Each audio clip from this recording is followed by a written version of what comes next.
And I think, what's really become very evident to me in the past couple of weeks is understanding the true dividing line between a real estate investor and a real estate business owner.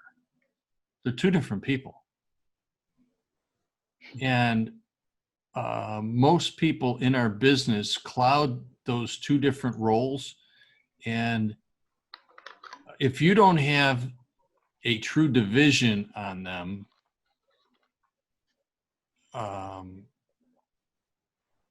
it will be a recipe for disaster. And here's what I'm talking about. So let's go back to that sandwich shop. If I'm an investor in that sandwich shop, my focus is purely on bottom line, financial stability of the business, return on investment. However, if I'm the business owner or operator, my focus is on customer satisfaction, leverage the employees, sourcing materials. It's the operation of the business, but those are two distinct and different roles. And just like the person who's making the sandwich, their obligation and their focus needs to be delivering that sandwich as best as possible inside the systems that they've been trained in for the customer, not worried about delivery of the raw materials and everything else that goes in. That's what the business owners. But see, what happens is we get into this, and the barrier for entry into this arena is so low that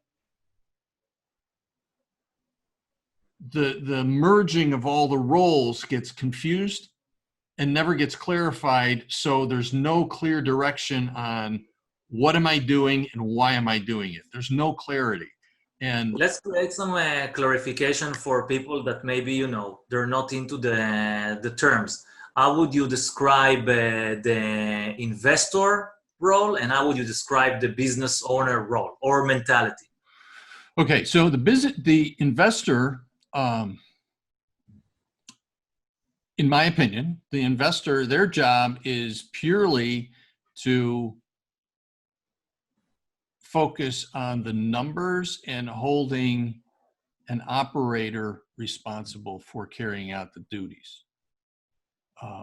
They're not involved in the day-to-day operation. They're involved in very little decision-making process. And in our world, it's I'm an investor. Nir, I'm bringing you $100,000. My expectation is a minimum return on investment of X. Anything above that, how can I help you run your business to get more? But you're making decisions. I'm not questioning your decisions because you have presented me with an outline of what the business model looks like. I agree with it. I see the profit potential, and I'm purely an investor. Now let's move to you. You're the business owner. Your obligation is twofold.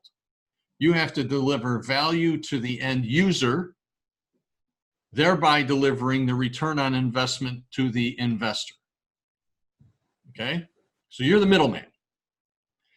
Then we bring into our industry what I call a hobbyist. Well, I'm going to dip my toe in the water. I'm going to try it, and let's see how it goes. Well, very few people go from hobbyist to CEO successfully. It's a very, very, very small percentage. And when I say a small percentage, I'm saying a fraction of 1% can go from hobbyist to a full-blown operation of an investor that's hands-off and purely pulling return on investment. That percentage is unbelievably small. Mm-hmm. Yeah. In my mind, there is some kind of, the difference in between right and good. Because, for example, you can buy a property in market A and you can buy a property in market B.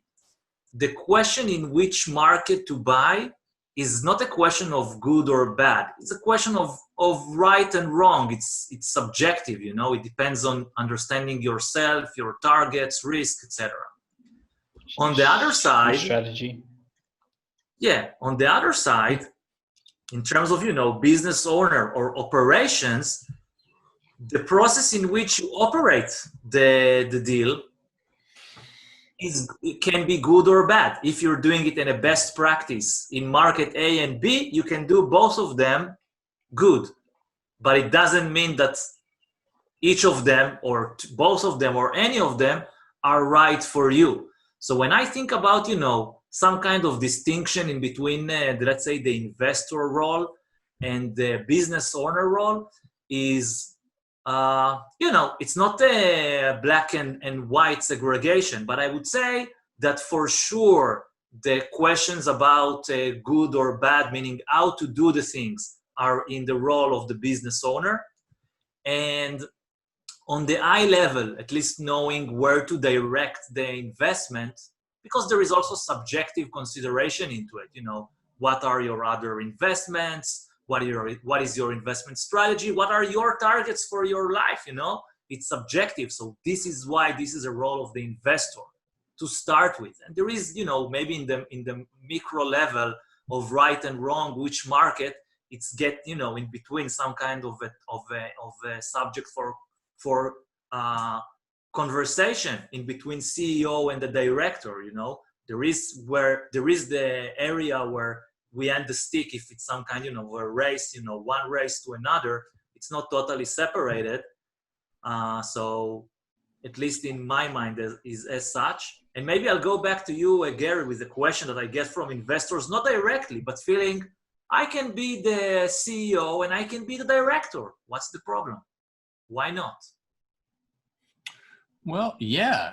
I mean, you can be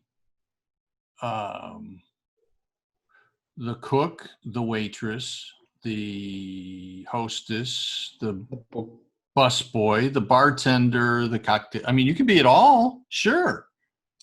But you're going to get very tired. You will grow to hate it. You're not going to deliver great value to your customers. You're not going to, you know, there's no capacity for growth. It's a recipe for failure. And again, the challenge, the reason few people succeed at a high level in this business or at a level where they're comfortable is because they cloud that. Instead of understanding the individual roles and having specific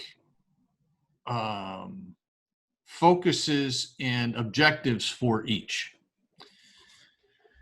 because they're two distinct roles, and most people can't even get their brain capacity to even understand that, because when we start talking about things like this, they shut down and divert back to, well, that's far away from where I want to get. Regardless of, I don't care if you own one house or 10 houses or 1,000 doors. It doesn't matter, because if you don't have those tracks in place, if you don't have the defined roles now, you will never release the responsibilities later to let them flourish.